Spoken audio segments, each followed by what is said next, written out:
Hello everybody, welcome to today's show.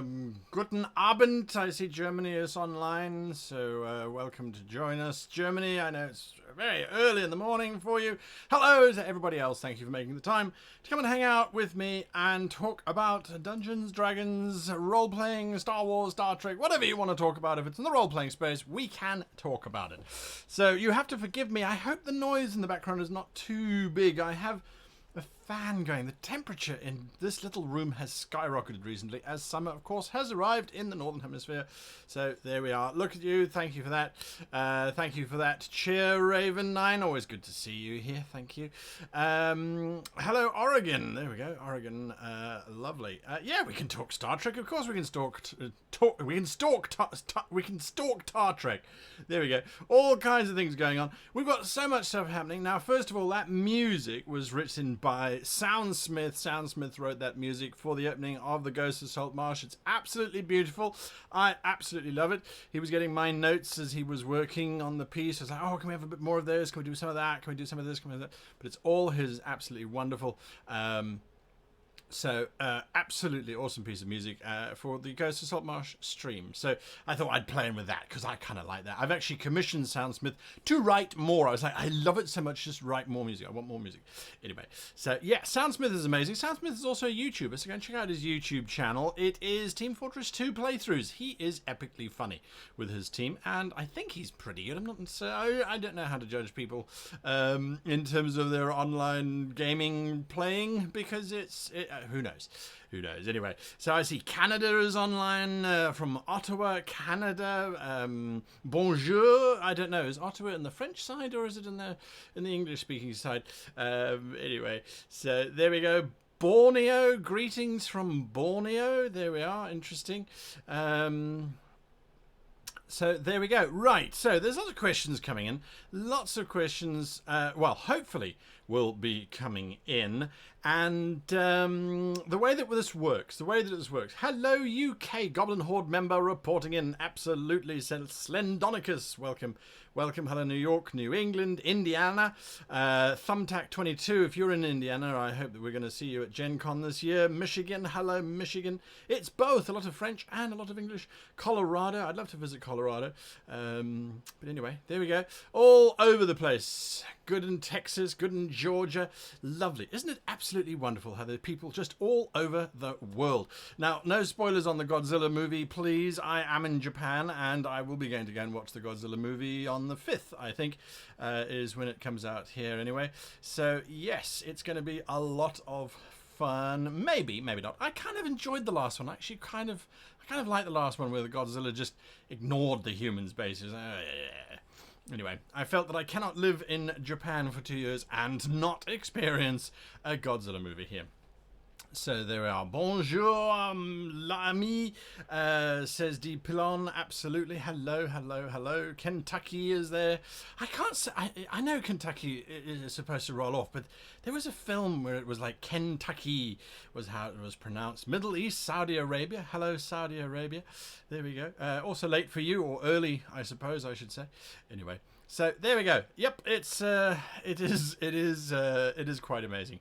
Okay, so I see Moonlight 18 is eager to begin, so let's get going on that. So if you're going to ask a question, put the word question in front. Put the word question in front in caps lock so that I can see it. If I miss it, post it again because I moved through it, and it's just something that. It happens. So the very first question I saw Moonlight 18 writing, my friend is starting a campaign tomorrow. Ooh, and I'm worried she doesn't have a plot. What do I do if she doesn't?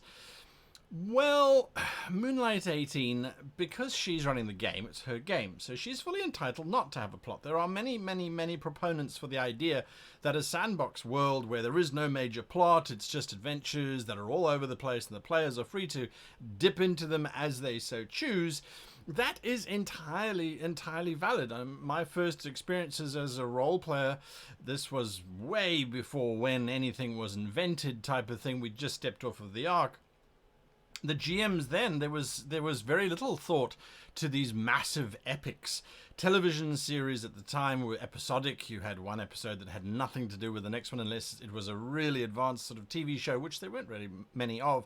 So the GMs of the day generally had these sort of insular one-shots that were strung together with the same characters rather than with the same plot. So it's entirely possible. On the other hand, if it is because of lack of preparation or because she feels that she doesn't need one, then that's also something to bear in mind. Daniel Perron, thank you for that. $2 Canadian, very appreciative, very, very happy, thank you. So yeah, if that's the case, then I would see what the first session is like. Go into it with an open mind, is my advice. I am a terrible player when it comes to role-playing, as a matter of fact, because I often go in there trying to find plot, and sometimes, well, not sometimes, oftentimes I have to remind myself, it's not my game, I'm here to play a character, so focus on playing the character rather than trying to find the plot. Let that happen on its own. After 2 or 3 sessions where there is no plot and you're bored, then it's time to chat to your fellow players and say, are you guys having fun? How do you feel? Etc, etc. So those are some thoughts on that. You can go into a lot more, obviously, but yes, there is definitely something for you to look at.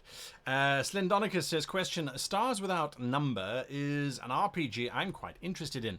It comes with many resources to help GMs world build. Coming from a fantasy RPG background, how does one set the tone in sci-fi? Sci-fi is interesting. Sci-fi is very, very interesting. Now, there was a request, as a matter of fact, that came through on Discord. I'm looking over at my other screen for the Discord server. That question was, how does one create unique worlds for science fiction? Because unlike fantasy, science fiction worlds generally are hand-washed to being the same everywhere. Star Trek started to try and move away from that, but then they kind of went straight back to it with Discovery, which was a little bit disappointing. But anyway, it is what it is. It helps set up the tone for the entire planet. It's like, this whole planet is covered in ice. Yes, there are entire planets that are covered in ice.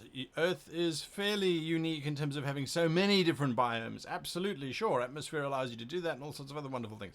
On the other hand, even Mars has different areas, cold areas, hot areas, warm areas, etc. Jupiter is the same thing. So, anyway, the real question, how do you make sci-fi feel different from fantasy?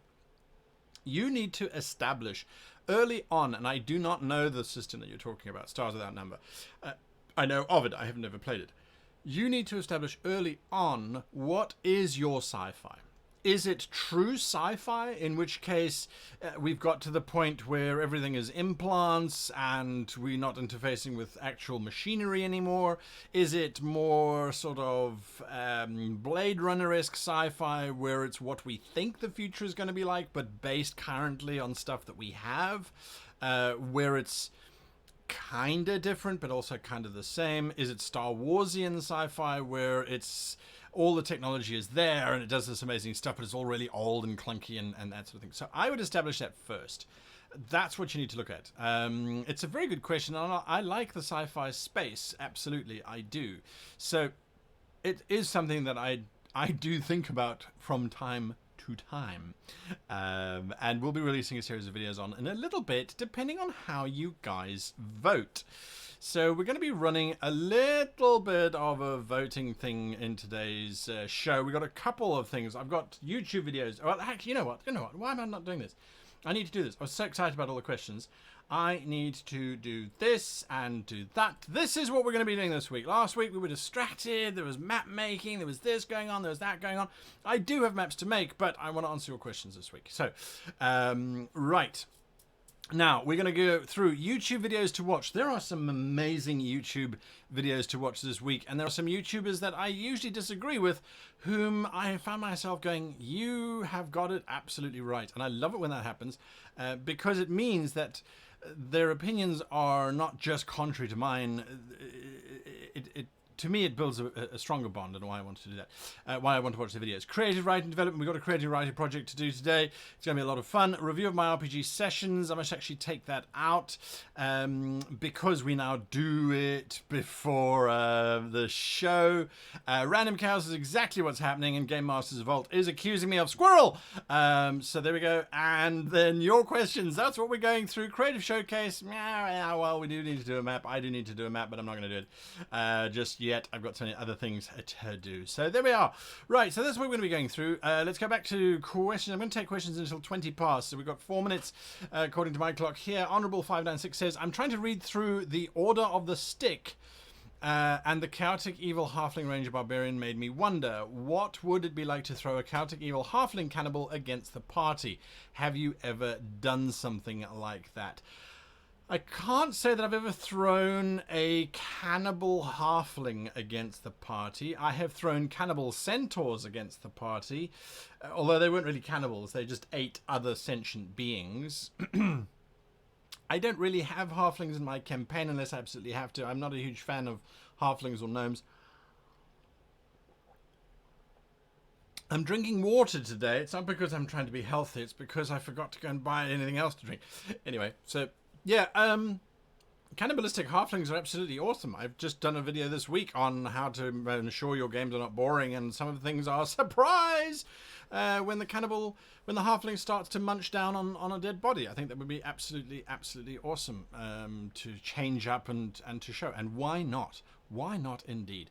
Corzion says, what should you do as a game master if you are running a game online and one of the players comes to the game completely drunk? Well, you say to them, thanks for playing, but I'm not having you disrupt my game. Goodbye. Unless they're paying for it. If they're paying for it, you mute them and simply say, I'm afraid you can watch, you can sit there, but you're drunk. I'm not playing this game with you. As far as I'm concerned, people who arrive drunk, they have deeper issues than not being able to play in your role-playing game. I had a friend of mine, very good friend, very good role player, great GM, and unfortunately he succumbed to his addiction of alcoholism, and it was very sad. It got to the point where it was, have you drunk anything before we roleplay? Oh, you're on your second bottle already. Thanks, but you know what? Not going to roleplay today. I would rather go and paint my house or reorder my sock drawer. It is disruptive, it is deconstructive, and unfortunately it is a very sad space. If they're not paying for it, then I would send them a letter saying, listen, we enjoy your company, we really like having you in the game, but when you're drunk you are well, basically you're very disruptive, and unless you can arrive sober, you're out of the game.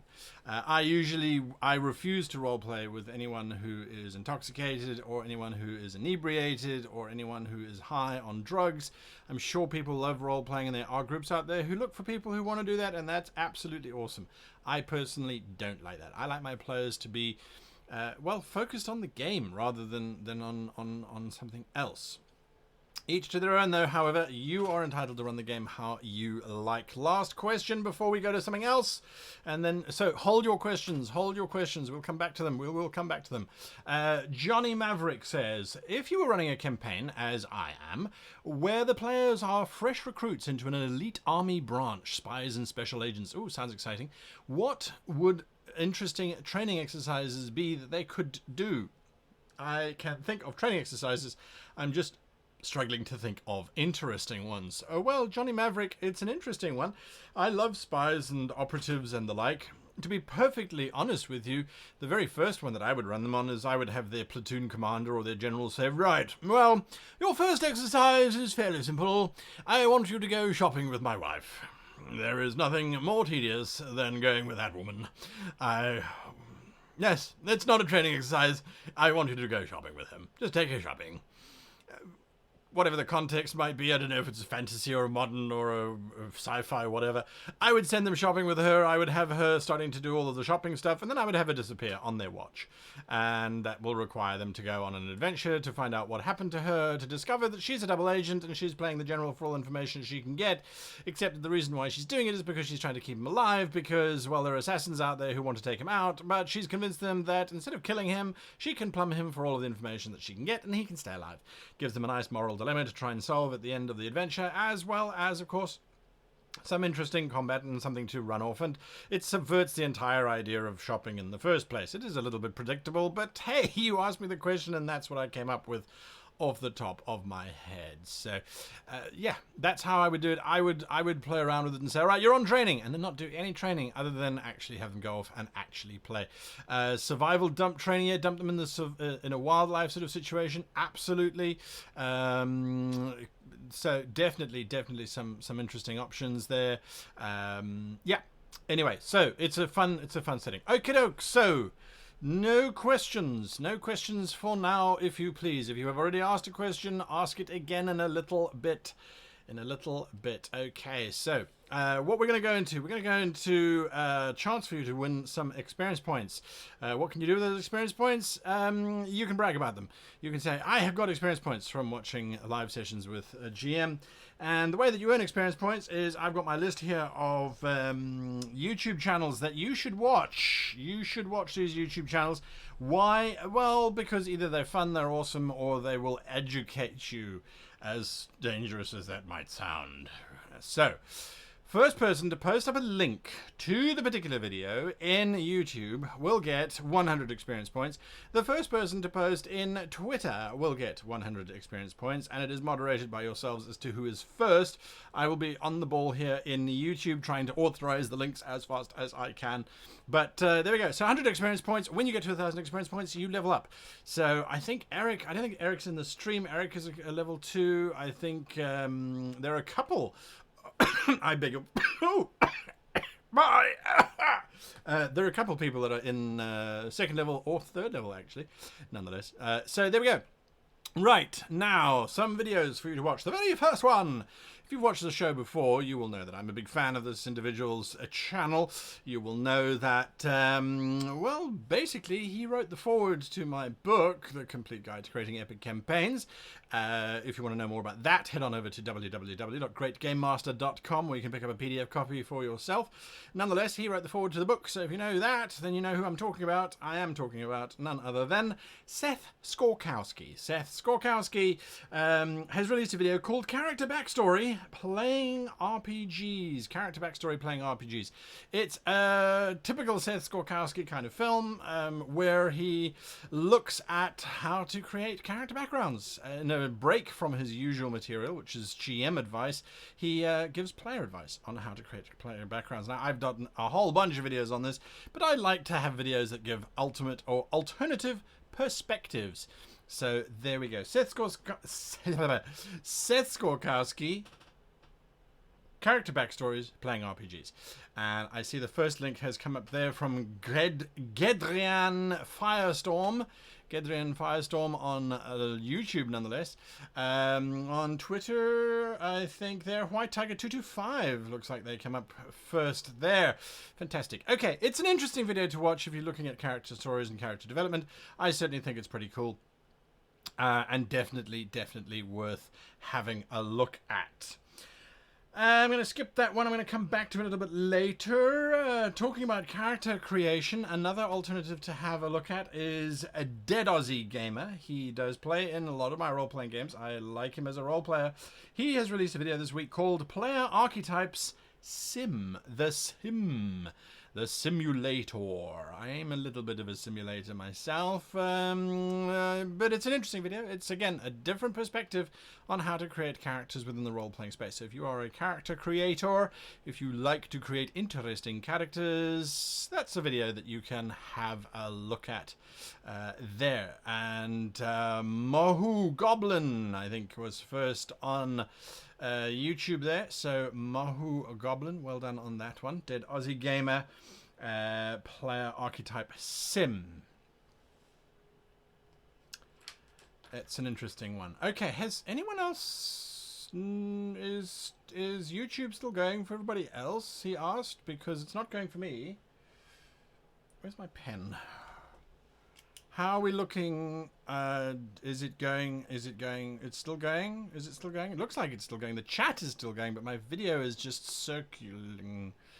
All right. Well, I have to assume that it's okay. I hope, he said. Is it okay? Anyone on chat? Anyone? Anyone? YouTube is good? Okay, so it's just me. I've just got the circle of death. All right. Thanks, everybody. Right. So, Dead Aussie Gamer, that one we've done. Seth Skolkowski, that one we've done. The next one, a little bit of insight into world building. Very good friends of mine, also sponsors of the channel.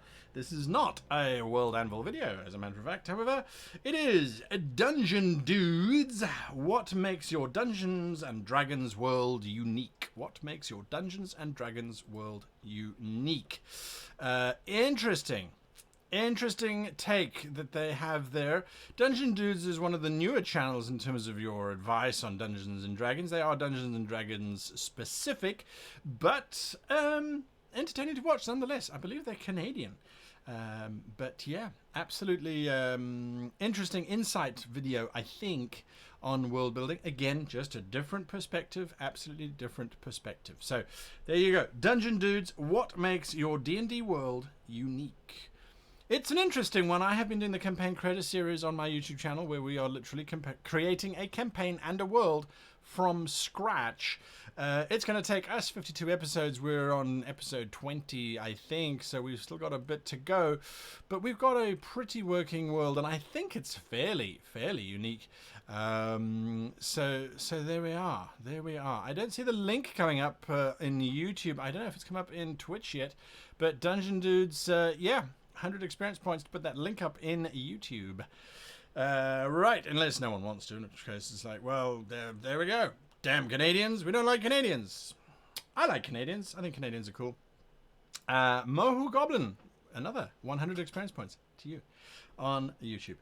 Let's go to a serious one now. Now, I am a bit of an armchair historian, and actually a field historian as well when it comes to South African history anyway, and, well, any history for that matter. I always like to go to the site rather than read about it in a book.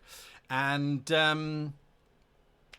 this one was unexpected and very enjoyable because it didn't put things in perspective for me.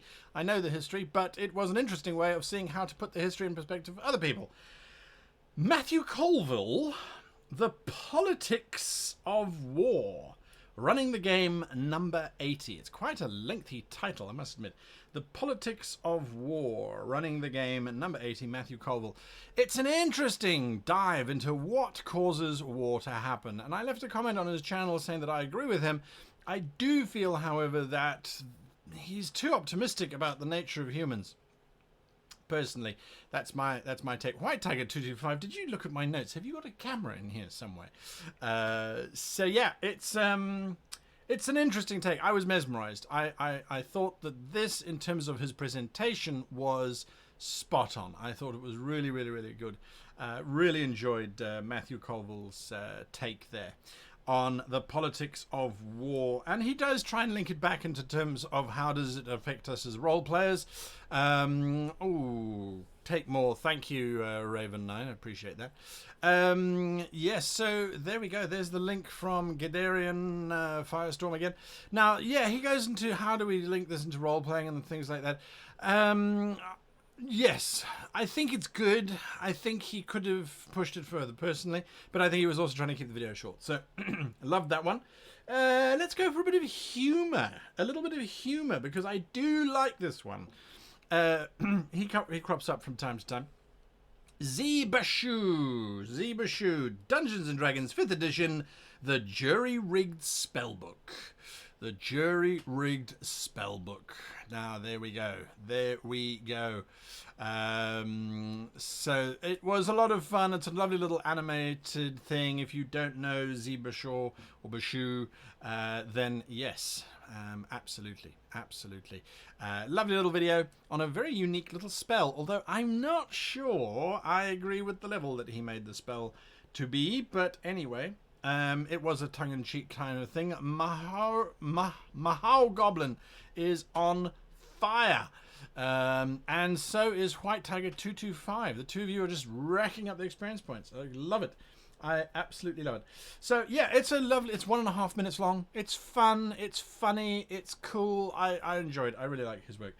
Finally, and it's only because there's a cameo in there, and I must say this, I was told to say this, so you can see my bad acting coming through there. XP to level 3. How to play the Dungeon Master. I love this video from him. I think it's very fresh. It's very new. I think it's really, really, really, really a lot of fun. And what he talks about is actually pretty good. Good grief, Connor Orme. If that is the link, I am blown away by that speed. In terms of bringing that one up, I just know my way around a keyboard. So there we go. Let's see who's posting through. So anyway, yeah, it is. It's a lot of fun. He asked me to do that little piece of video for him, and I said, all right, well, it's not true. I hate putting people down. I hate telling people that they disgust me. But nonetheless, he said, no, please, please, please, please, please do it. So anyway, it's a lot of fun, and I really enjoyed his video.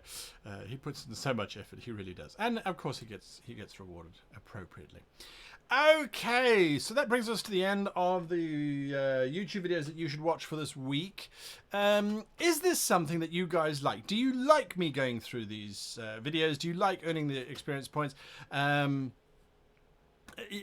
Is that something that you guys like? This is ultimately, man, we do this for fun and for connecting and all that kind of stuff, and for hanging out and chilling.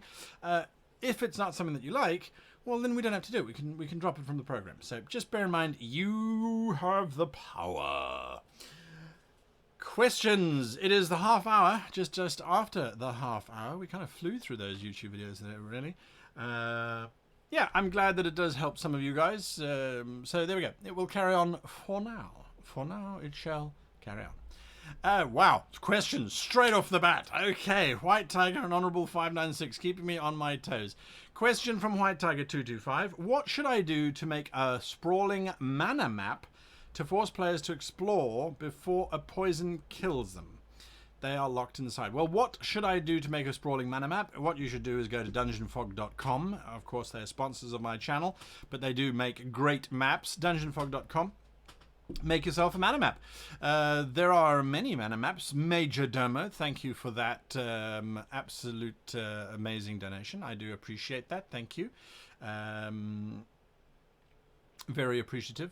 Now, yeah, Dungeon Fog is going to help you make that map if you want to. One of the things when it comes to trying to keep players inside a space is to promise them the cure. So if you have got an NPC in there who can promise you a cure, if you've got a room that talks about trying to find the cure, perhaps there's previous adventurers that have died in that manner, and they come into a room and there's sort of scrawled on it where they've been piecing together some of the solutions and things.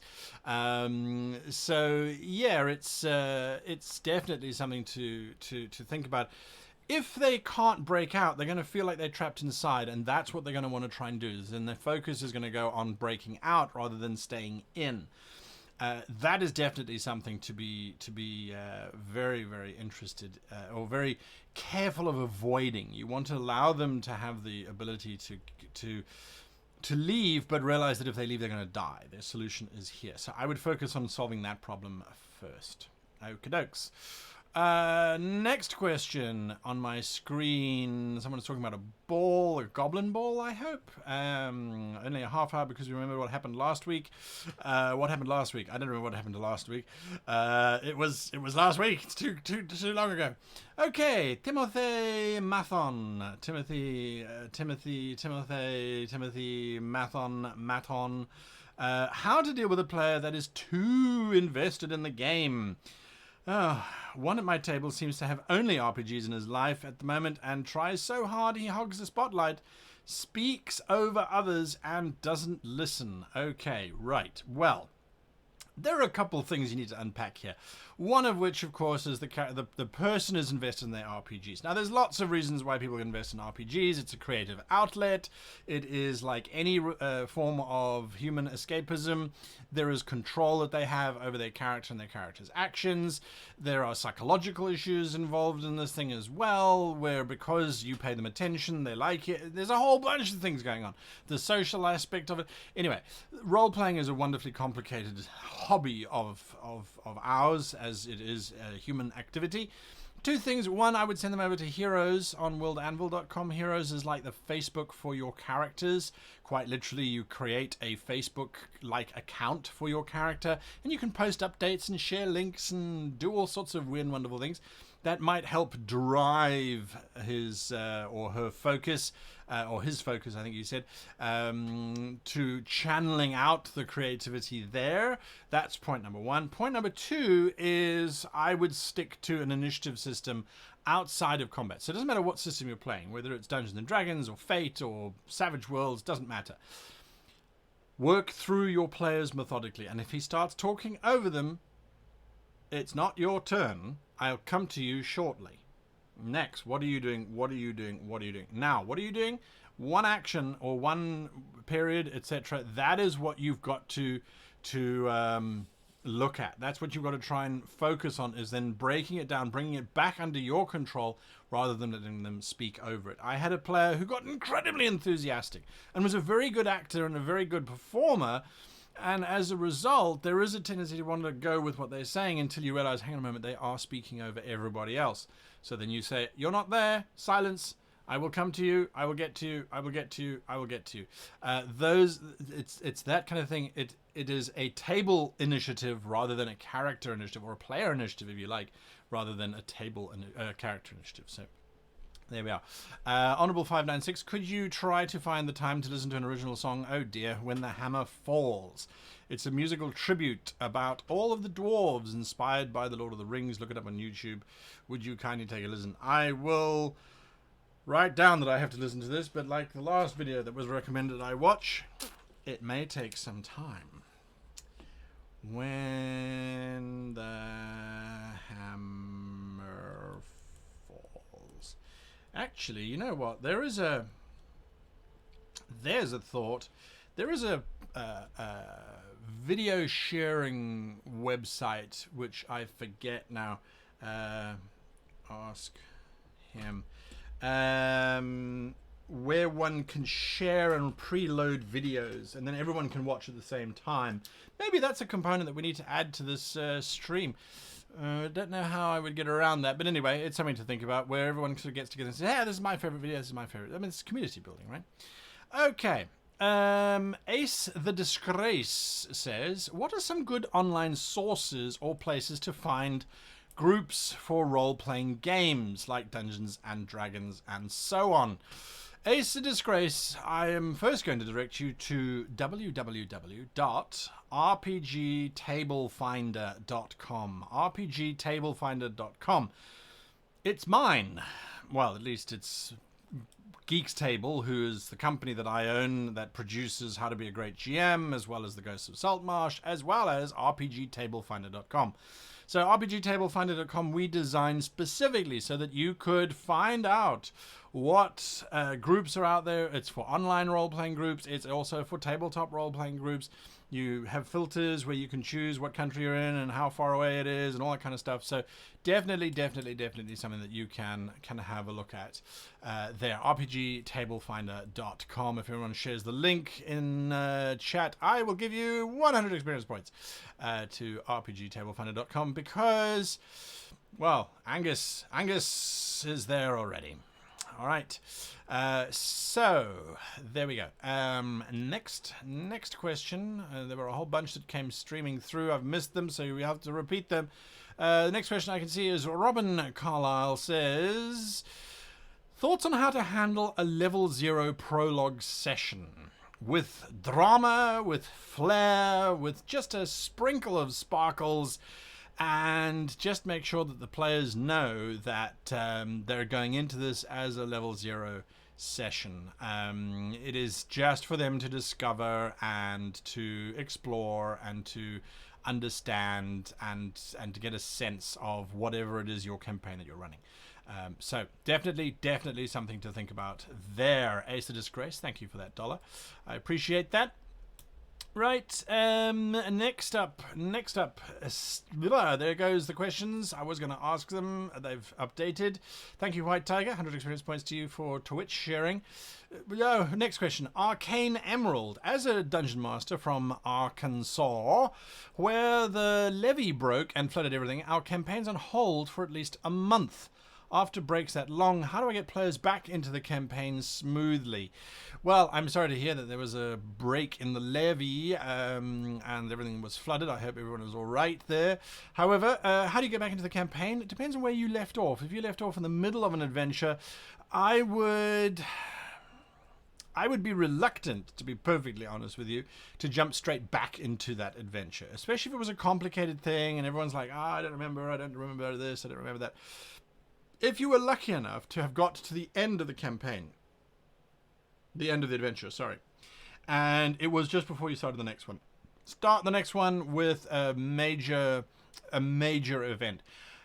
Read your players. Maybe it's something to do to draw on the experience of the levee breaking and the flooding happening. Maybe that's what should happen in your world, so that your players can work through their frustrations that naturally come with flooding in the game world as well. That might get them in there because it's something that's happened, it's something that everyone's experienced.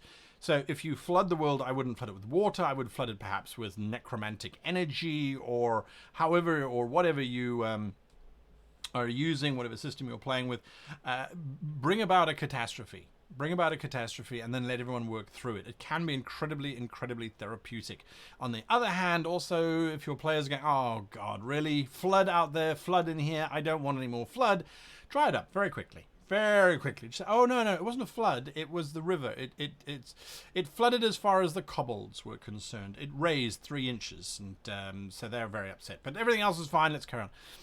I would try and start a new adventure, or I would do a major recap, maybe get each of them to do a recap. Depending on how active your players are, get them to record a little video, and then you can sort of play back the videos as to where everyone thought. I mean, there's lots of things that you can do, but yeah, I wouldn't abandon the campaign. I certainly wouldn't do that. I would try and get them back in smoothly. Monodon Productions says, hey mate, love your work, thank you. I've got a PC Cleric of the... and it's gone. Let's come back to that one. I've got a PC Cleric of the deity Helm, who is a bit of a murder hobo. Besides taking away his holy powers, how can I move his character forward? Well, I would... Well, go back to the original looks, the original punishments for clerics and for paladins who went against their deity. So I'm not sure who the deity that you're talking about. I don't know canon worlds at all. However, if the deity is a pacifist or is against murder, and this particular individual is a murder hobo, I would have an individual arrive, maybe it's someone that they're about to kill, have their face distort and become almost like the face of the god, but they're a messenger from the god saying, if you do not shift your ways, you will be abandoned by your god. There is nothing wrong with that whatsoever. I would then have another apparition appear saying, welcome, we are so excited to have you joining our ranks of psychopaths and killers. Our god is waiting for you. And then I would have a little bit of a god's war between the two avatars arriving and trying to convince the player to continue on their evil, sadistic, and stupid ways, or to continue on the righteous path and to amend and atone for their sins. It makes it into a role-playing experience. It allows the player to get a very firm but gentle warning, as well as your fellow players. They get to see, so that's what happens when you completely ignore what you have set up to do. So there we are. Something to think about. Tanar was first. Favorite chicken wing sauce? Says Tanar. Question. Firstly, I hate chicken wings. Of the entire bird, that's the part that I wish that they didn't have. I wish that chickens were four-legged creatures, as a matter of fact. I wish it was the sauropods that had become chickens and not the raptors. So, yes, I'm not a fan of chicken wings because the end part seems like such a waste, where the actual wing part is, because there's very little meat on that. And so you sort of end up with like a micro jump stick. What's up with that? Four-legged chickens, I say, is where it's at. Yes. That would be bad. In which case, which sauce? Again, something of a, because I moved to Japan, it makes sense. I'm not a huge sauce fan of anything for that matter. Plain Jane is the way that I like it most of the time. Certainly don't add salt or pepper. That's atrocious. Just roasted or grilled on a nice barbecue over an open flame. That's perfect for me. Honourable 596 says, what do you think about the Order of the Stick? I don't know what the Order of the Stick is. Is that... I have no idea what that is, actually. Lord Commander, saluting and ready for action. Magic, of the arcane variety, is limited to layman due to theocratic pressures in my setting. How would you go about establishing consequences, especially to potential murder hobos? Is limited to layman due to theocratic pressures. Interesting. Well, consequences for potential murder hobos, one of the things you can fall back on is look at Dragon Age. They had their Tranquils, which was basically lobotomizing mages who practiced magic outside of the restricted zone and things like that. It's definitely something to look at there, without a shadow of a doubt. There is... that's a bit extreme, though. I would also look at perhaps... constraining or sending them on a mission of atonement or a test. So, you think you are ready to be a mage? Well, we shall see. Something along those lines. Give the PCs some options. Depends on what your players like. If they like to fight against superpowered, overpowered entities, such as states and nations, then make it difficult. If they pull back, though, and it's, they're not too keen on that, then make the state or nation embrace them and say, well, you're illegal, but we can always use people like you. It's one of the two options. You of course have got more, but that's the long and short answer for you at the moment. Attila CXL, what would you start with when populating a dungeon with stuff? Well, that's an interesting one. I have been using Fantasy Grounds, again, a sponsor of the channel. I've been using Fantasy Grounds to run the Ghosts of Saltmarsh. And without putting in too many spoilers, the Ghosts of Saltmarsh contains 8 adventures. And part of the reason for running the Ghosts of Saltmarsh is to showcase some of the content. So that means I'll be running some of the adventures. And Fantasy Grounds, of course, if you get the adventure book in Fantasy Grounds, if you buy the adventure book in Fantasy Grounds, you then get all the maps preloaded with all of the encounter dungeon fodder stuff already included as a little pin. So you mouse over it on the map and it shows you, there is a treasure here or there is a monster here, and then it can automatically add it into the combat for you and put the tokens on the map for you, and it's absolutely wonderful. Well, I only discovered this, as a matter of fact, yesterday when I was busy putting together the dungeon. Now, the idea that this module contained was that almost every 10 feet there was an encounter. I kind of went, really? I only have 11 episodes left of Ghosts of Saltmarsh. I cannot have, and I stand to be corrected, but it was at least 10 micro combat encounters. 10 in a little space. I mean, it's not a big map, and yet they had put in 10 micro encounters. Now, the challenge with an encounter, with a thing like that, the module was written not for someone like me, who is busy running a game online, which is effectively like running a live TV show. You've got to tell good stories, you've got to be entertaining for the viewers as well as to run the game. You can't spend 3 sessions slowly butchering your way through 10 encounters. In my opinion, it doesn't matter what system you're using. Remember, every single player has to now be involved in that encounter. You have to ask them what they're doing, then they have to do it, then they have to roll dice, generally speaking, to see if they can do it. So there's a whole chain of events per encounter. This is very old school thinking in terms of gaming. It was like, in an hour you have to have a bit of role playing, but you have to have combat, because way back when, the original Chainmail and that sort of thing was a combat simulator with narrative attached. Some of the Saltmarsh adventures were written in 1983 when we were still in that mindset. So that's a lot of encounters and things. When I start building a dungeon, I look at the purpose of the dungeon. I look at the reason why the dungeon was built. I look at who now lives there, and then I try and figure out what logically makes sense for it to be there. I know we're talking about a science fiction or a fantasy world where there's monsters and all kinds of things. But at the same time, if you're creating a space where there's a beholder in the center of the dungeon, how does it normally get food? How does it survive? How does it get fresh water? What are the things that it requires in order to sustain itself? The monsters that live around that space, why doesn't it feed on them? If it does, why do they stay there? All those kinds of things, I think, are very, very important in terms of populating a dungeon. That, to me, is something that I take into account. How do the things that are in there survive? I hate things that are there and it's a pit trap full of snakes. Sure. Who buys 500 mice every 3 or 4 weeks to feed the snakes? Who populates, who feeds those snakes, who waters those snakes? I hate snakes, but they need to survive somehow unless they're undead. And then that's a different story. But then who made them and why did they make them? So anyway, there we are. Right.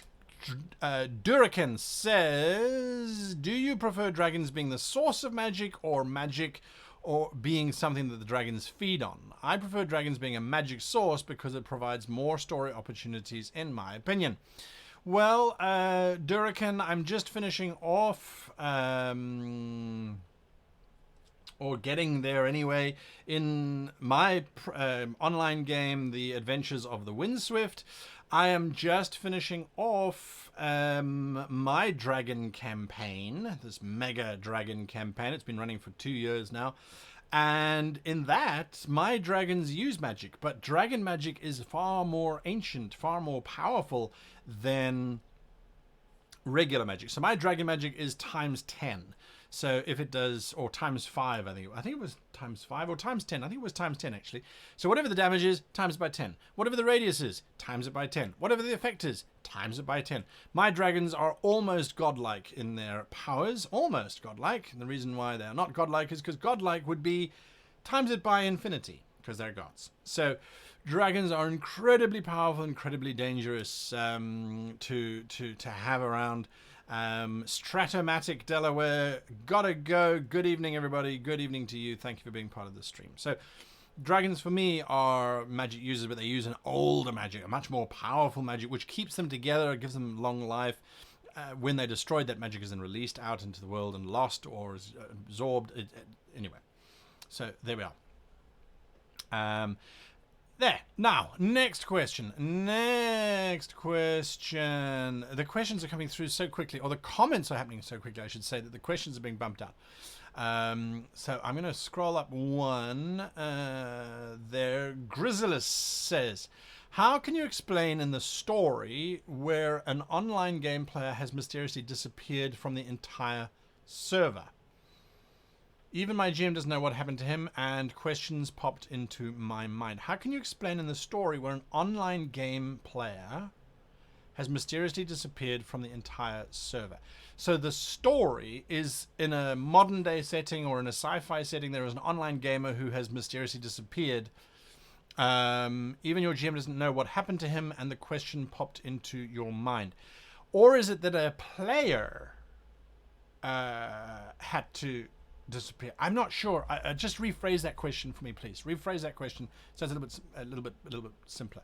Lord Commander says, do you like Spelljammer Planescape? If you've had any experience with it, what do you like or dislike about it? I know of Spelljammer, sailing ships in space with lots of Gith and Ithalids or Illithids and the like. I've never played it. Planescape I know is particularly difficult to play in because it's so harsh, but again, I haven't ever played in it. I usually homebrew. Let me rephrase that. I only play in homebrew campaigns, whether they are science fiction or fantasy or modern. Ghosts of Saltmarsh is now officially the second setting book that I have ever used. The first one was Curse of Strahd. So, and that was because it was a birthday favor to a good friend of mine. So unfortunately, on that area, you're going to have to go to one of the other guys' channels for advice there. The idea of ships in space for fantasy, I kind of like it, but I'm a bit of a purist when it comes to keeping fantasy, and sci-fi. So there we are. We're going to stop questions on the hour, so 4 more minutes, and then we're going to go and do something else. David Smith says, one of my players had to move away and still plays over the internet. What are the ways I can hold his attention and keep his game engaged in the game? So you all gather around the table, he plays in via the internet. That is tricky, because the moment the players step out of his field of view, he is no longer part of what's going on. It is unfortunate that way. There are 2 solutions that immediately pop to mind. First solution is just get everybody to play online rather than gathering around the table, or try and find a game where you can play online with this particular player. Keeping them engaged is going to be very, very difficult. And the challenge is that, as I said, the moment the players step away from the table to go and get drinks and start having conversations, that person is no longer part of that. That person is no longer reading the body language of their fellow players around the table. It's a significant impact, trust me. I would suggest that you, again, go back to the table initiative rather than the character initiative to make sure that they get to talk about the whatever it is that is on their mind, so you kind of keep them there and put them there as well. So that's something that I would look at. 30 Socks says, did you and Simon talk about Atra's murder in this week's Windswift episode before the session, or were you as surprised as everyone else? I rely on Simon as a player to know what he's doing. And his Atra character was already way, way off the charts in terms of what they were doing. It was fine. The murder was a surprise. I didn't see that coming. I will admit that I was a little bit thrown in terms of my responsibilities as the game master to then try and include him in the upcoming episodes. It's like, well, you're a little girl now. You're not the super killer anymore. I'm not sure how I'm going to integrate you into the story. Again, though, I relied on Simon and his experience as a game master and as a player to solve that with me. After the show, we kind of went, okay, that's interesting. What now? And then we said, okay, let's explore it. Let's have a look. Let's see where we go. So there we go. Troabarton69, good night. And early day tomorrow. So do I, let me tell you. Glad you enjoyed the show. One more question. Jonathan Pickering says, does every scene need conflict? Had a cleric PC who wants to take part in a religious ceremony. Can this be an indulgent RP world-building scene, or is some form of dramatic conflict essential? I don't think it's essential, but I also don't think that you should then make it last for very long. Let it play out, and if the other players are not participating, if their characters are not participating, I would then have those characters have something quite dramatic happening, so you have a bit of a counterpoint. So you've got the player attending this religious ceremony, being all calm and peaceful, and the players outside are busy dying and blowing up things. I think that could certainly work if you wanted to, but you've got to judge how to read that. You've got to judge how to read that and decide, is it necessary or not? But I have sessions where there's no conflict. I have entire sessions where there's no conflict. If you look at the opening adventure of the Ghost of Saltmarsh, as a matter of fact, the players are not fighting anything. They're in the middle of a problem, and they are trying to solve that problem. And they solve it with skill checks and skill balances and all that sort of thing. There is never a... Well, okay. There is a single attack roll, as far as I remember, made in the entire 2-hour session. And that was when Pinky, the octopus, was thrown at the back of the Seabold, that's the aquatic kobold mage. So, yes, I definitely don't think you need to have combat all the time. Right, hold your questions. Hello, Miami. I see Miami is there. I see More people from Australia have joined in. That's lovely to have you here so early in the morning. No, not early in the morning from Australia. What am I saying? It's just gone 10 o'clock in the morning for you guys. Lovely. Anyway, so yes, there is no more questions for now. I'll come back to questions. I promise. I swear I promise. I promise. I promise. I promise. I've got a few things to go through. Got my notebook here. We're going to go through these things. These are the things that we go through in the show. It's part of the show. Trust me. Just relax. Enjoy. Enjoy. More Canadians. Yay. So there we go. Just relax. We're going to look at some things. Some things we are going to look at. Gen Con. Gen Con. So Gen Con is happening. If you are going to Gen Con, or if you know of somebody who's going to Gen Con, this is something to keep in mind. Hello, Japan. Elisa Murray.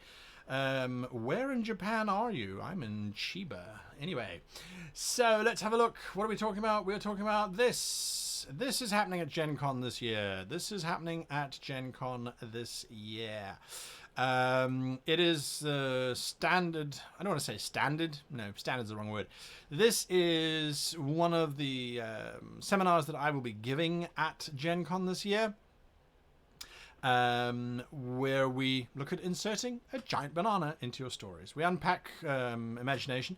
If you have read, or if you have read How to Be a Great GM's complete guide to creating epic campaigns, or if you watch my channel, a lot of this stuff you'll be going, oh, okay, so that's what he refers to there, that's what he refers to there.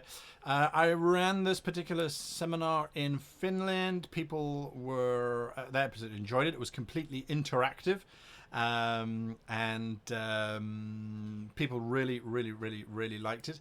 So yes, if you're a Gen Con, there we go. SEM 19 14 61 77 is the one that you need to book for. I think there's about 70 seats left out of the 150. So have a look at that. And they do advise you to book before rather than to arrive, because they don't allow walk-ins if the venue is full. So there we go. So if you are in Indianapolis, if you are going to be there, unlikely that 36 will be there since you're in New Zealand, but yes, if you are there, pop in and have a look at that. Otherwise, join our Discord server. There's 100 experience points for sharing a link to the Discord server, by the by. Join our Discord server. There's an entire Gen Con section there where we talk just about Gen Con, and there we go. Right, so that's Gen Con. Now, I'm just going through. This is due diligence that's being done here. Yes, Sunflamer. I was at in Tampere in Finland, where I went to TreCon 2018. It was absolutely mind-blowing. Totally loved it. White Tiger. I think Raven 9 beat you to that one there, I'm afraid. But yeah, nonetheless, thank you for sharing that Discord link on Twitch. No one on YouTube wants to share it. That's okay. I understand. Yeah. Now, where are we? Where are we? Train gone? No! Bring it back! Yes! Okay, so, now this one, I don't know if anyone can share it, as a matter of fact. We've started a new podcast. We have started a new podcast on our Patreon tier. It's a $3 tier every month that gets you access to the $3 and the $1 tier. But the podcast is where we take feature films, we take Hollywood movies, and we turn them into adventures. Now, it's an interesting process, I think, anyway. So the feedback says they like it. People who've already joined up for that. So if you want to support the channel and get a podcast out of it, podcast about half an hour long, comes out every week, generally on a Wednesday. And yes, we're unpacking Indiana Jones and the Raiders of the Lost Ark. Wonderful film from the 1980s, 1983 as a matter of fact, written by George Lucas and Philip Kaufman and directed by Steven Spielberg. So an amazing sort of ensemble thing that came together there to produce this movie. And then when we unpack it from a role-playing perspective, we start to get sort of insights into structure and what we should be doing as game masters and role players alike. So definitely something to have a look at there. Raven Schneier got the 100 XP from YouTube for sharing the Discord link. So There we go. That is something to look at. Look out for. You can find our Patreon in the links below on Twitch. Otherwise, head on over to www.patreon.com/ I think it's Great Game Master, and you can join our Patreon to get that. So there we are. I'm just seeing a comment there. Player characters aren't needed for the plot in Raiders campaign. Well, Raiders of the Lost Ark, this is the interesting thing about feature films, is that feature films, generally speaking, are the idea, there's a single protagonist and then there's a femme fatale, some sort of female love interest. Or now they're changing around, where we've got the female as the protagonist and then there's a male love interest. Possibly that's going to change again into the future, which is fantastic. So there are these different things, there are these different sort of approaches and things. How does that integrate with the party? Well, you're going to have to listen to the YouTube to find out. So there we are. Schneier, the CH is silent. Learn your German. Dear. Achtung, Achtung, Achtung. Warning, he does not speak German properly. So there we are. And I should actually know that, because my surname was German for a very long time, where we had the CH and that was pronounced as a sk. Anyway, who knows? Who knows? Right, so that is the podcast. I've spoken about the podcast. And then, this is just before we're going back to questions. We are going to go back to questions. Don't panic. Don't worry. Don't worry. Don't worry. I'm just working through it. You know what I'm saying? I'm working through it. Right, so yes, that is that, and that is that, and then I need to take you to here. I didn't preload this because I was busy watching YouTube videos. What the hell is my website called? There we go, that's what it's called. And I'm going to go here on the thing and hope to God that it still works. Yes, it does. Bingo. Right, if you haven't seen this, then you have not been to the greatgamemaster.com website, www.greatgamemaster.com. It is your central resource for gathering up everything that we do on the channel. So if you like what we do on the channel, this is where you should be popping in every now and again. Look at that. What's that? Project Deos. What is that? Gen Con 2019. There's details in there. So anyway, it cycles through all of the important information. However, for you guys, what I think is of particular interest, of particular excitement, of particular joy, because it's growing bigger and bigger, is this thing here. The MHS Second Chance is the sailing ship that is being used in the Ghosts of Saltmarsh campaign, which you can find out all about just down there. However, the treasure hunt, I've purposefully kept the information here vague. There's a treasure hunt. You can get treasure. What do you get if you enter the treasure hunt? Now, I've said here you get your own copy of the supplemental rules that I have written for Ghosts of Saltmarsh. That is just one little thing. Dungeons & Dragons, who commissioned me to run the Ghosts of Saltmarsh thing, heard about this, and they went, we want in. So I'm busy in negotiations with them at the moment in terms of what they're going to give away. They're talking about core rule sets. They're talking about special editions, limited editions. They're talking about all kinds of cool stuff. So we've got them. World Anvil is going to be giving away subscriptions. Dungeon Fog is going to be giving away subscriptions. Fantasy Grounds we're still talking to. These are all sponsors of the show as well. Nerdarchy, good friends of ours, Nerdarchy, they've said they're going to commit stuff. So there is a huge amount of stuff. And what do you have to do it? Well, you have to go in and you have to create an NPC. And let me show you. Oh, look at the crew. This Tony Trauner drew these. He is an amazing artist. Tony_Trauner, Trauner. He drew the illustrations for the Ghosts of Saltmarsh characters. So pretty. I'm in love. Absolutely in love. Nonetheless, these are all of the NPCs that have been submitted so far. They go on and on and on and on and on. It's absolutely awesome. There's the very first one, Axar. He was a Warforged. I say was because he died in the first episode. So did Snikt. Snikt was murdered in the first episode. So they're both down. Obviously, we're not going to use the cast themselves, Jaggerjaw and Luna. But yes, so all the submissions will go through and we'll add them to the list. So far, this looks like the residents of Saltmarsh. And I'm loving the suggestions that are coming through. So you create an NPC, then you watch the show. And in the show, there are clues that I give out. Every week, there's a clue, and there's a map. There's a free map. You can go and download it. It was made in Project Deos, drawn by Kaora, who's one of the players, but is a brilliant map maker anyway. You can download this map free. Use it. Use it as you like. It is a map of the Azure Sea, a custom map that we made for the Ghost of Saltmarsh. Because remember I said I don't ever play pre-generated adventure settings? Well, even with Saltmarsh, I said to WotC, can I do my own stuff? And they said, yes! It's a toolbox. It's not a prescription. So use what you like. Don't use what you don't like. So I went, right, great, good, thank you. I'm going to take your rule systems, which I like. I'm going to take this, which I like. I'm going to take these elements, which I like. And then I'm going to make my own space anyway. So there we are. Go and find the treasure. Mama Sadouk has buried her treasure somewhere, and it is amazing stuff. So go and join the crew. Go and sign up for it. I think you're going to be surprised by what the final thing is happening. So there we go.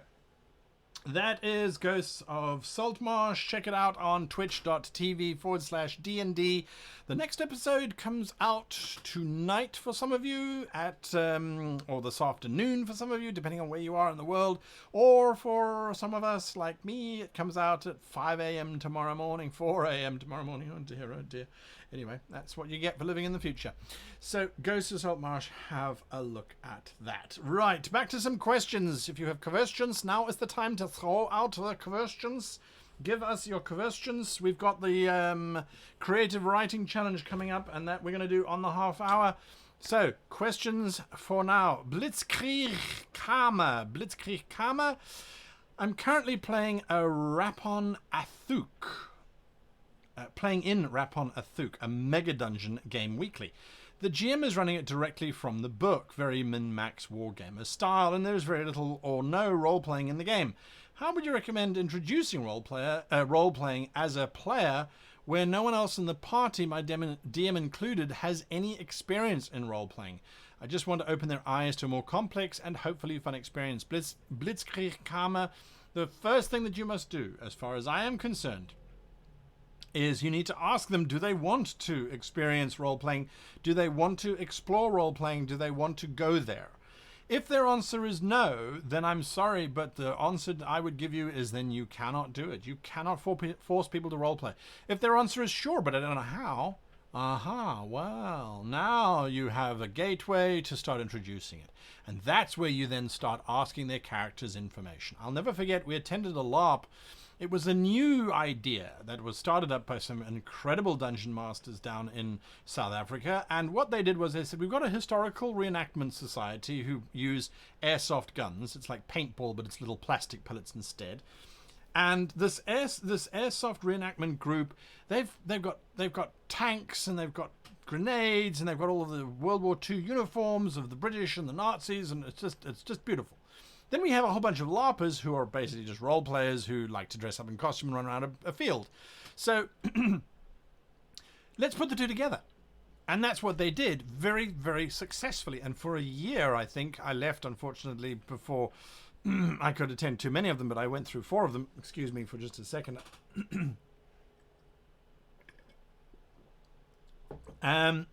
We had non-role players. What is happening? We had non-role players, that was the reenactors, and then we had role players. And the reenactors were struggling. They're like, well, I don't know how to tell you my character's backstory, because we'd say, so where are you from?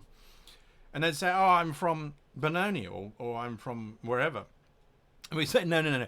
Where is your character from? My character? Yes, you are playing a character. If you get shot today, it's not you who dies, it's your character who dies. So where is your character from? Oh, I don't know. So you start to ask them questions, leading questions that get them to start designing a story. And then you start to ask them, well, how did they, why did they, etc., etc., etc. So there we go. Definitely something for you to look at. Okay, next question. Please, if you have just joined the stream, please put the giant word in caps lock question in front of your question. Otherwise, I will miss it. I will assume you are talking to other people or you are answering other people, etc., etc., etc.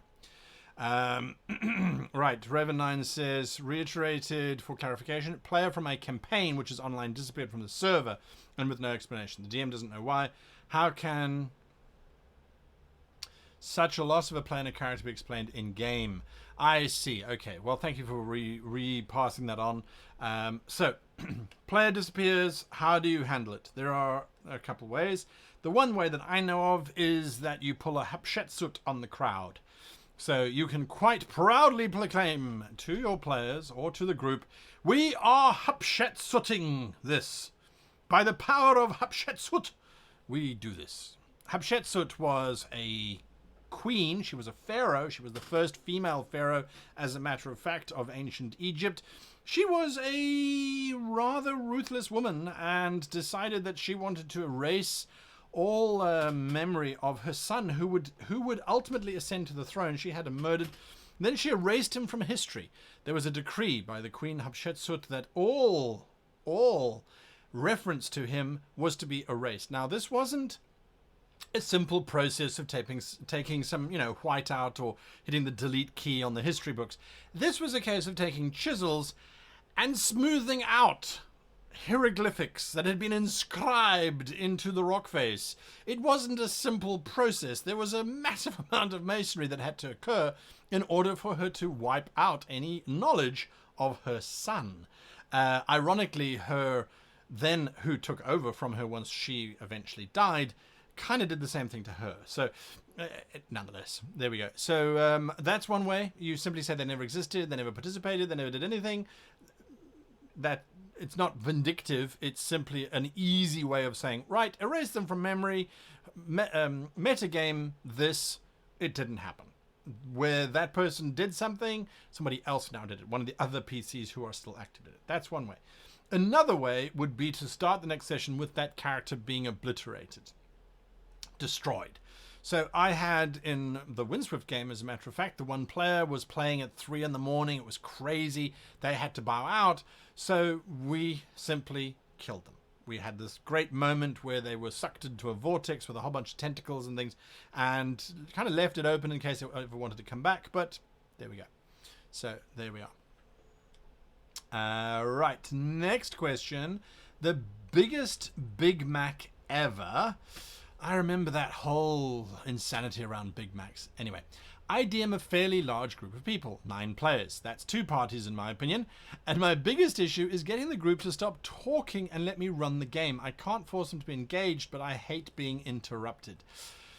Alright, so the biggest Big Mac ever. There are a couple of things at play here. One, how much talking do you do? I maintain that once you've set the scene as the game master, you should shut up until the players ask for something that only you can provide. If they are talking amongst themselves, that's their prerogative. You as the game master are responsible for timing. So if they are yakking away for half an hour or 20 minutes or 400 minutes or whatever the situation might be, and you feel that the energy is being lost because the conversation starts talking about movies or it drifts away from the game, you can burn the building that they're in down, you can cause smoke to start happening, all those kinds of things can start. You then are responsible for moving the story forward from that perspective. But if they're not engaging with your NPCs, that sort of thing, well, then again, this idea of table initiative starts to come around, where you go through and you say, right, everyone, shut up. What are you doing? What are you doing? What are you doing? What are you doing? You're all still talking to each other? Sure, fine, absolutely. Before you start that, I want you to each make a perception check or make an observation check or whatever. There is a giant anvil flying towards you. Sometimes, and that's overly dramatic, but table initiative, it's a winner. Trust me, it is a winner. Next question. 36 says, when 2 players have a falling out in a small campaign, whose responsibility is it to deal with that disagreement in regards to what happens with the game? Okay, so if the 2 players are not talking to each other and you're all a bunch of friends, I hate it when this happens. My general approach is to simply cancel the game. It's to say, okay, guys, something is going on here. We're not choosing sides. We're not supporting one another. We're not doing this. We're not doing that. We're not being involved, because that's always messy, and yet you always get involved somehow. I would cancel the game, switch it over, and don't run a secret game for the one and not for the other one, because then you'll take... yeah. Tread lightly. That is what I can suggest. Tread lightly. Okay, so next question. Semeref Stream, I think, or Camaref Stream, I'm not sure. Did you ever see a Brazilian-made RPG? Will you play mine, the best game ever, when I finish it? Best game ever is a very, very lofty title to aim for. I have a Finnish role-playing game, very, very well written. In terms of Brazilian games, I haven't ever seen a Brazilian game. I'm busy working with a bunch of translators at the moment to translate the complete guide to creating epic campaigns into Portuguese. Is it Portuguese or is it Spanish? I should probably know this since they're translating it. I haven't really been involved in the translation process side of things because they ask me, hey, if we say it like this, does it make sense? And I'm like, no, it doesn't because I don't speak Spanish. Anyway, so there we are. Right, next question. There's so many questions coming through. Thick and fast. Duraken says, how much PC interaction with the gods of the world is too much interaction? I like interaction with gods from a PC's perspective. They are there. They like to be made, you know, they like worshippers, and one of the ways to ensure that you get worshippers is to be present. So I get my players to roll a percentile die. If they roll 1%, the god manifests, and then they can talk to the god. And if they talk to the god inappropriately, or if they talk to the god about things the god has nothing to do with, the god destroys them because they're wasting a god's time. So yes, I don't think there's too much. I think it is definitely something that you can temper, and also only if it is of value to the player character's story. If their gods have nothing to do with it, then the gods have nothing to do with it. Saltmarsh, there ain't no gods that are running around. Yes, we have a paladin. She can pray to the god Elysii, which is the goddess that she worships, but unless she rolls a 1%, she ain't likely to get much help. Next question, Bronzox. How can I help my friend who has trouble getting over the social stigma surrounding Dungeons & Dragons and won't play with me as a result? He says he wants to have fun with us, but can't overcome this. He is a closet role player. A friend of mine is a closet role player. He would die if anyone in his normal social circles, Terranatum, thank you for that, he would die if anyone in his normal social circles knew that he was a role player. But he likes to do it, and so he does it in his basement, hiding away from the world. If this person genuinely wants to play, why not try something other than Dungeons & Dragons? Frantically! I got it. Alright, so how about trying to play not Dungeons & Dragons? Try Star Wars or Star Trek or something a little bit more that's currently in the mainstream geekery so that it's not so stigmatized. Avoid calling it Dungeons & Dragons. Avoid calling it role-playing. Just saying, hey, we're going to be playing, thank you, we're going to be playing a war game. Because it is a war game. And you can just throw in some dice that way. Definitely something to look at. But make sure that they actually want to roleplay and they're not just giving you lip service saying, oh, no, totally, I'd love to play. Never. But I would love to play. You get people like that. Monarch Malarkey says, I'm a new DM. Yay. I try to practice my improv as much as I can outside of the game, but I always go blank when it comes to it. Is there anything you can think of to help? So, Monarch Malarkey, there are a couple of things here. One, go to Gen Con and attend my seminar where we talk all about improv and imagination development and how you can develop your imagination. Two, if you can't get to Indianapolis and Gen Con this year, the YouTube channel has one of our very first videos was how to create adventures and that sort of thing. There are a couple of videos on how to create stuff on the fly. Generally speaking, practicing is good. The thing that you can do, oh, I wish I had timed this better. If I was a better game master or YouTuber or Twitcher, whatever you want to call it, I would have timed this question to be linking directly into the creative writing challenge, because that's exactly what it is. But I didn't. There we go. So yeah, I would look at those kind of things. I would try and practice with a friend. It's a great exercise to do. It's what Sherlock Holmes and Dr. Watson used to do, is just practice improv. Practice as it goes along.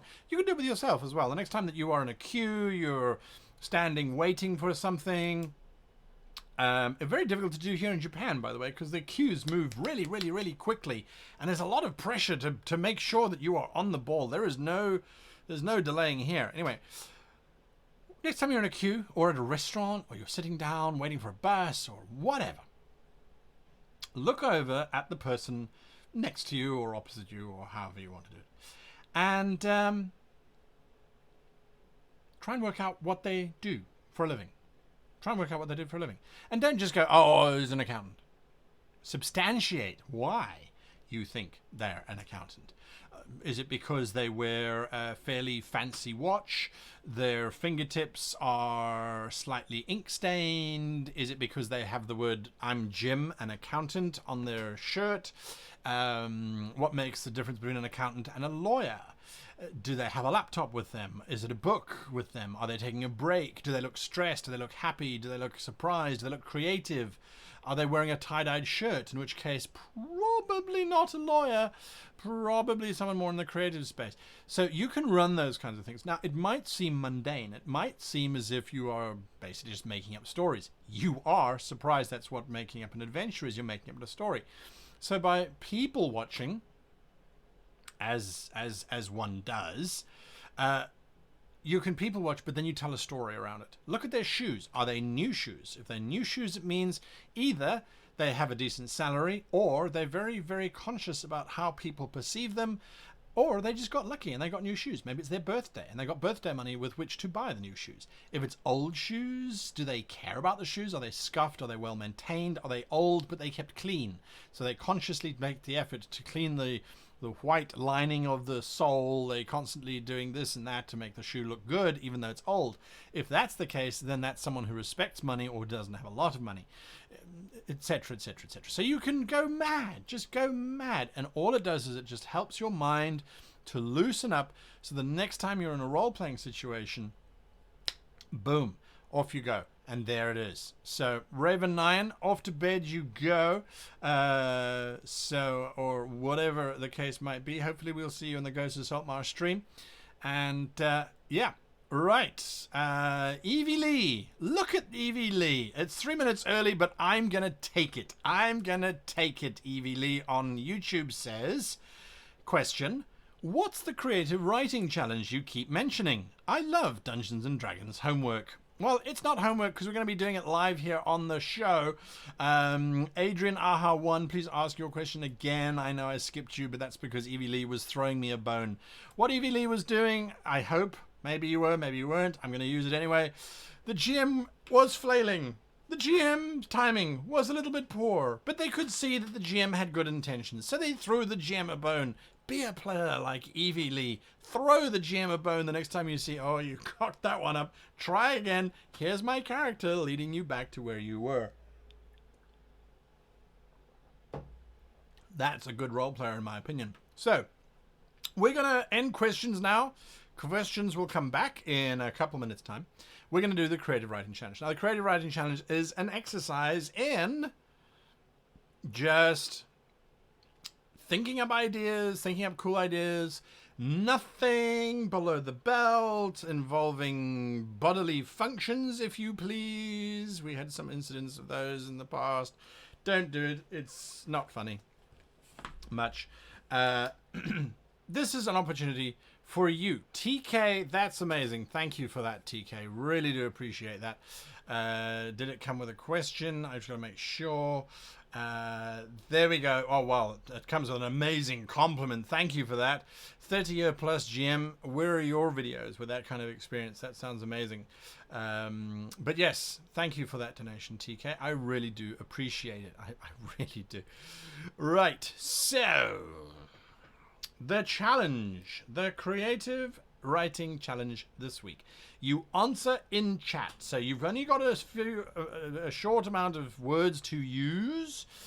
Answer in chat. Okay? Answer in chat.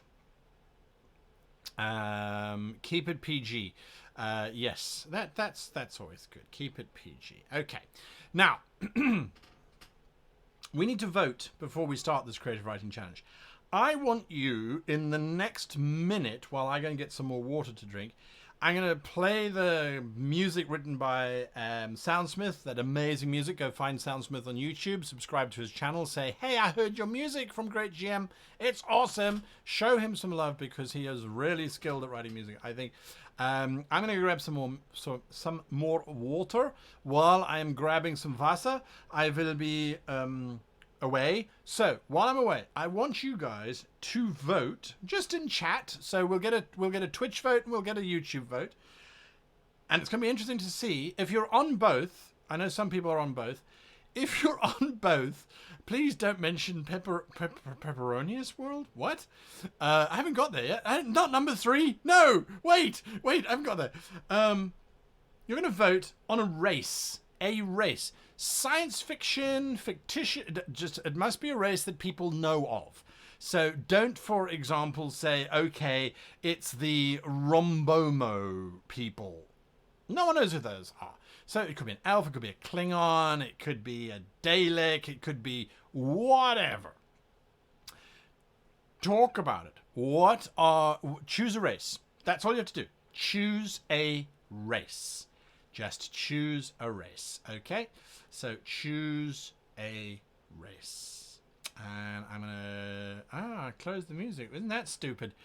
Let me just open that up quickly. Just get it going again. Don't you hate it when you do that? It's like, here's my dramatic exit. When I get there, don't judge me. Okay, right. So that I think is playing.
Right, let's get on with this. I'm back. I have my water. Yay.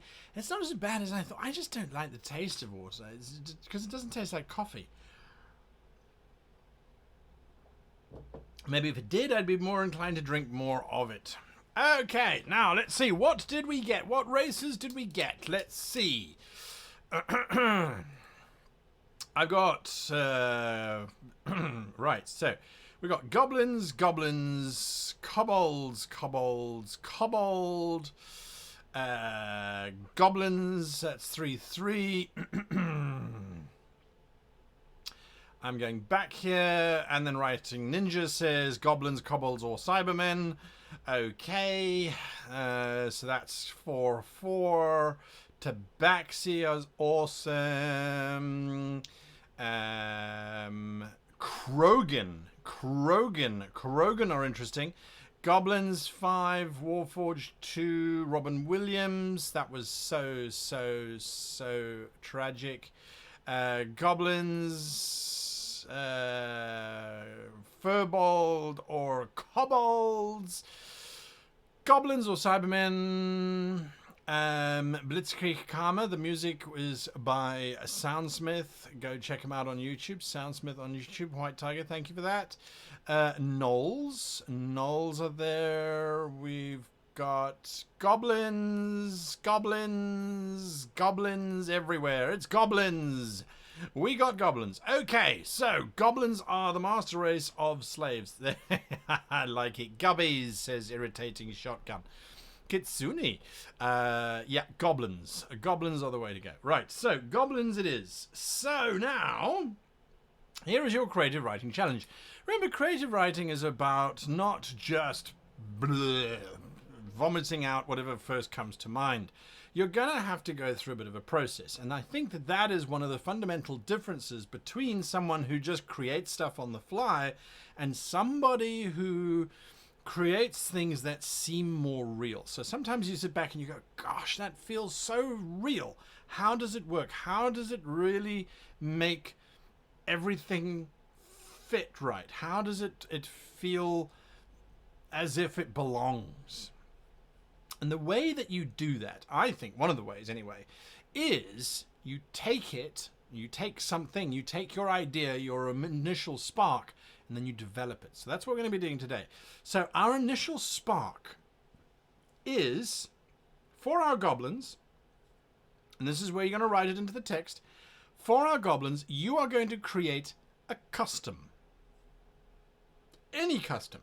Could be a custom before a meal, after a meal, during a meal, when they first meet, when they leave, when they go to work in the morning, when they come back from work in the morning. I don't care about the time period. It could be goblins in space. It could be goblins in the modern day. It could be goblins in the past. Doesn't really matter. Give me a custom that the goblins do. I'm going to give you an example. In real life, how do we meet with Western world? We meet with a handshake. How do we meet in the Eastern world? We meet with a bow. There are two different origins to those forms of greeting. That's not important right now. We got a handshake in one, we got a bow in the other, and when you put the two together, you get this weird sort of, should I shake your hand or should we bow? I don't know. That's something to do. What I find particularly bizarre is I come from a culture where it's a handshake. It's a handshake, it's a firm handshake, to the point that it got stupid, but it's a firm handshake. In Japan, when I bow, for the first year, I felt so weird bowing. I was like, what am I doing? This is bizarre. So I do like this half bow thing. It was weird. Now I've got used to it, and now I'm quite happy to do a bow and not even extend my hand in the slightest. So the irony is that now everybody that I know on a regular basis, so these are all of the shops in the nearby area, they now know not to bow, because traditionally they bow to you when you leave the store. They now know, oh, it's him. He doesn't bow, so we don't bow because we make him feel awkward, so we're not going to do it. But now I'm bowing, so now... anyway, give me a custom. Give me a custom that your little goblins will be doing. Just drop it into chat whenever you can.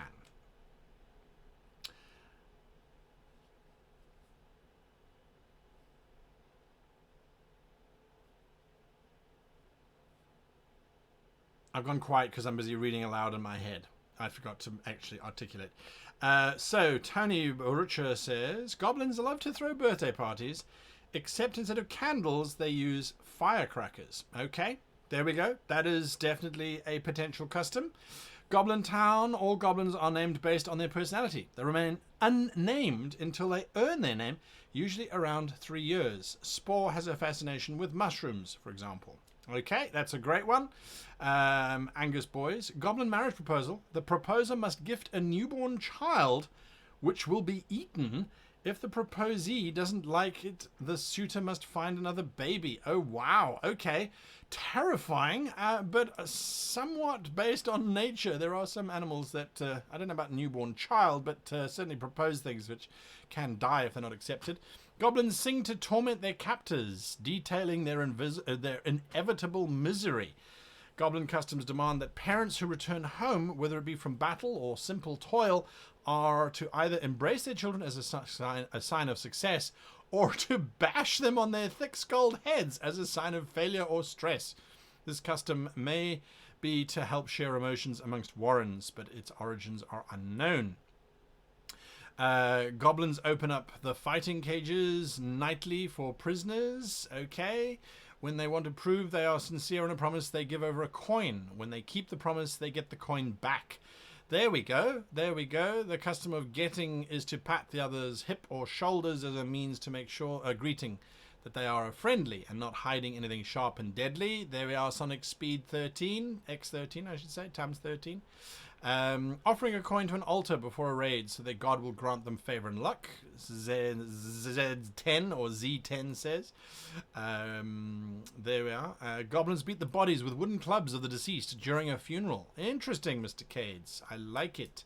Terranatum, when goblin children meet for a gathering, they bring their best toy and then wrestle for their pick of the toys brought. Oh, it reminds me of a Pass the Parcel party game. I hated it. I never got a layer with something in it. So there we are.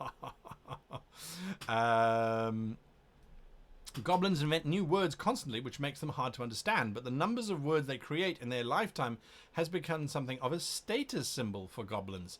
I do like that. I do like that. So there we are. And let's see. Next, when goblins leave each other's domicile, they gape their open mouths so they can see they haven't stashed anything in their mouth to steal. This is wonderful. Okay, so now these are great options. These are great option. So there we go. Right. And I mean, what I love about this is that we could take all of these and just put them together, and we would have this amazingly rich culture where humans would arrive and goblins are mouthing and making up words, and it's just an absolutely interesting space. However, what you are now going to do is take your custom that you have created. So take your custom that you've created. If you didn't create a custom and you're just watching the stream, take a custom that you liked and you want to participate.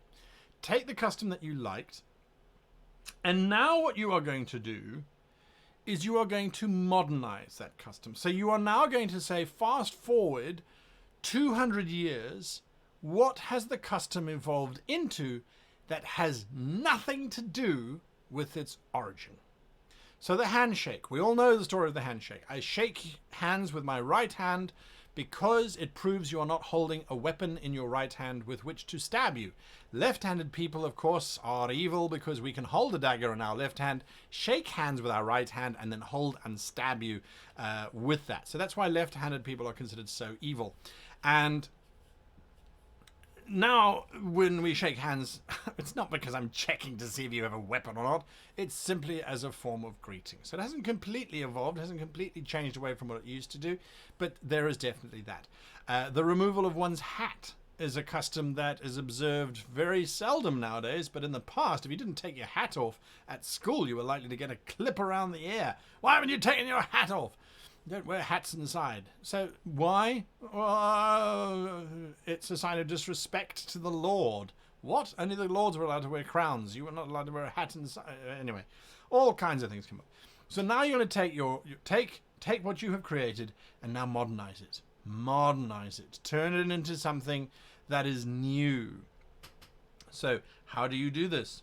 Look at what you've written. Let's take a random one. Let's take a random one. So you're not creating a new custom. You are developing the custom that you have created. You are developing the custom that you created. I laugh because Durakan says goblins on the internet. That's a scary thought. Better goblins than trolls, in my opinion. So there's a good example. I'm 36. Goblins are named out of a book upon birth. A goblin scribe, many hundreds of years ago, wrote down all the names of a particular tribe. It was found by another tribe and hailed as the Holy Book of Names. Meanwhile, where did those names originally come from? It was that original story of the name of the creature that the thing was interested in. So, yes, we started to get that. And to a large degree, that's what we do today. If you go online, you can see all of the ancient names, which to us have no meaning. Someone whose surname is, let's say, Harrison. You go, okay, Harrison, great. That was the son of Harry or Harrison, whatever. So there's all sorts of things. Okay, so yes, let's see. Goblins stand on their hands to find a date. Interesting. That you look at it and you go, what? How did that come around? Where did that come around from? Well, actually, thousands of years ago, this happened or that happened.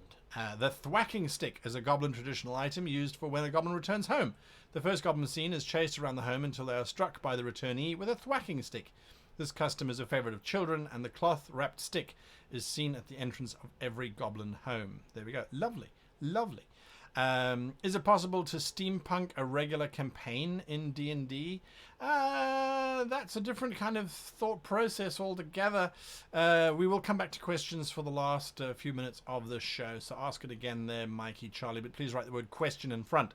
Lord Commander, goblins don't step on paved or cobbled roads out of respect for their forebears, who were said to have thrown up the stones they ate. It's bad luck. Interesting.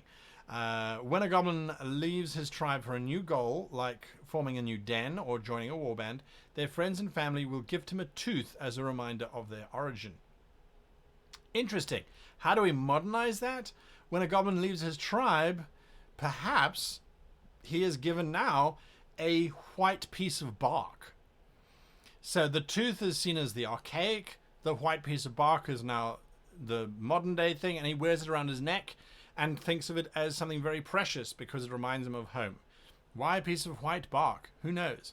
What's the result? Poplar trees have been decimated in goblin regions in the recent mind. Donald Cooper, there we go. Descended from a Cooper who was a barrel maker. Very important function. So there you are. Right. Goblin courtship requires the wooer to make a doll of food to give to their intended. Culinary skills are seen as highly desirable. That is an excellent example of where they used to eat young goblins to prove their fidelity and that they wanted to get married. Now it's a doll made out of food. That's a really good way of moving things forward. And what a lovely moment that's just suddenly transpired. This little goblin comes toddling forward to the hero in your campaign and offers them a rather crudely made doll that's stuffed with food. Now, because there are goblins, it could be rotting food, it could be sort of dead mice and the like, something that's unique to the goblins. But for them, it's a very important ceremony. And if the players take it, well, there you go. The player's now married. It's great. It's wonderful. How do you modernize beating a corpse? Well, if you think of the idea of the burial process, look at how different it is in different parts of the world. The burial process in the Western world is to take the corpse, chuck it in a box and bury it 6 foot down. Or to take the corpse, put it into a giant oven and roast it until it becomes all powder-like. And then put that in a jar and then put it in a wall or keep it at home. How have those modernized? Well, the cremation thing has become a lot more popular than the burial thing. So beating a body after it has died to beat out the spirits or to whatever, again, it's entirely up to you. It could be now transformed that when someone dies, the goblins take a small stick and they tap the ground 3 times to say, ground, you are ready. Be ready for this body that you are about to receive. It could be something along those lines. It could be that they take that stick and they lightly tap it on the dead person's head. It could be that the stick or the club that they would beat the body with is transformed into instead of it being a club, maybe over time it evolved to a specific type of branch, which evolved to a specific type of little leaf thing along those lines. Thank you for that cheer there. Yay! Thank you for that. That branch is now actually just a twig with some leaves on it, and then it's a particular type of flower on the leaf, so now they just place that on top of the body. So it depends entirely on where you want to go. But by just taking an original idea, an original custom that you've come up with, and then trying to modernize it. And it doesn't have to be modern in terms of our thinking, but one of the things that I don't want to say upset about, but a lot of people said George R.R. Martin writes female characters perfectly in his fantasy books. And there was a lot of talk, how you do it? And he's like, I write them as if they're a human being, or whatever his particular phrasing was. It was a very glib answer. And for a long time I went, well, that doesn't help. I write them like a human being. That does not help. So what he did was he took it backwards. Instead of modernizing, or instead of taking the female characters in a fantasy environment and writing them as a medieval female, where they are downtrodden, they're seen as second-class citizens, which in historical context they were to a large degree, he said, okay, I'm going to take modern-day sensibilities and just transpose them into a fantastical world. So we're going to have some weird little rituals and customs, but the people are going to think along the lines in a very modern way of thinking. So it's kind of like a reverse of what he did. He took modern day and he said, okay, what would modern day people do in this kind of custom? This walk of shame is very barbaric to a certain degree. From our perspective, we certainly wouldn't do that. On the other hand, how does that person then react to that, etc., etc.? So it goes both ways. You can shift it forward, you can shift it back. The burial scene in James Cameron's Avatar, where a dead Na'vi is buried in embryo, it's called the fetal position in English, the fetal position. Certainly that's definitely what ancient man used to do, was to bury in the fetal position, which is knees up to the chest, arms around the knees. Now, okay. Yeah, absolutely. I mean, Mulvey Zandari, I agree with you very much as well. It was so that he didn't get into trouble for his new project. So there we are. All right, so that's creative writing. Hopefully it's given you a little bit of motivation the next time your players come across a weird race, whether it's an alien race, to think about this stuff and you go, well, do I have to do it on the fly? No, you don't. You can go back and say, okay, well, the alien steps forward and inserts their tongue onto your forehead. What do? That is how they say hello, because their tongues have got sensors on them. You don't need to tell them that straight away. You can go back after the session and go, okay, so why did they put their tongue on the person's forehead? What did they do? Why would they do that? Okay, well, maybe it's because of a custom that 1,000 years ago, their tongues used to be incredibly long and incredibly sensitive, or it wasn't on the forehead, it was actually in the mouth or wherever, it doesn't matter. Or perhaps they would, instead of putting their tongue there, they would put an axe there, and if you regenerated, you were part of the tribe, and if you didn't, you can work backwards and you can work forward. So I think it's a very interesting space to be able to improve your cultures, improve your world, and to think about how to enrich your story and not get worried that, there's so much stuff that I've got to come up with. Come up with it on the fly and then retroactively go back and figure it out and work out. So, yeah, and yes, absolutely. You can have another village where perhaps you've got these very modernized goblins, and then you go to a rural space where they're still practicing rural techniques, where they are doing the original custom as it was designed. If you really want to showcase that to your players, nothing wrong with that at all. Absolutely nothing wrong with that at all. Okay, last few minutes of the stream. We finish on the hour. So questions, if you've got questions, now is the time to throw them at me. Give me your questions, if you please. Any more questions, we can go from there. Chapters 3 and 8 of the Dungeon Master's Guide, if you're playing Dungeons & Dragons, is absolutely invaluable. I agree. Honorable 596, would you consider throwing any of the monsters from the Curse of the Vampire Coast trailer into Saltmarsh? Without giving away too much along those lines, probably not. Simply because of the nature of the enemy that will be there. White Tiger 225 says, Alien tongues the forehead to test pheromones to see if you're nervous, lying. And it's done on the forehead to show that it's not an underhanded gesture. They can no longer taste pheromones, but the ancient ritual remains. There we go. Lovely application. Now, as a matter of fact, on that point, this is another opportunity for you guys to vote, and I'm actually going to do it. I'm going to do it as a straw poll very quickly. I'll share it out. Straw poll. There we go. Because it's an opportunity that I'm not going to give. I'm not going to say any more than that. I'm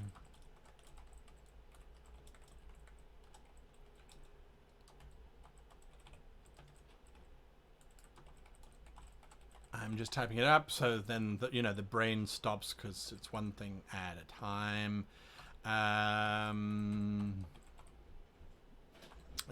Let's just see here. Would you yes, no, rather another D&D thing, okey-dokes, improve spam prevention, no, yes, okay, cool, great poll, poll's created. I will share the poll with you right now. There is the URL. I will dump it into chat, and whilst you are voting on that without any context whatsoever, go throw your votes out there. There are 145 of you if you are lurking, and that's absolutely fine. But back to questions very quickly. We've got 4 minutes left. So Tony Brutcher says, I'm playing a gnomish paladin who worships Primus from the Clockwork Nirvana. I get to guest GM for 2 to 3 sessions. What's a good plot hook? What's a good plot hook to send the PCs to Nirvana for a bit, modrons, etc.?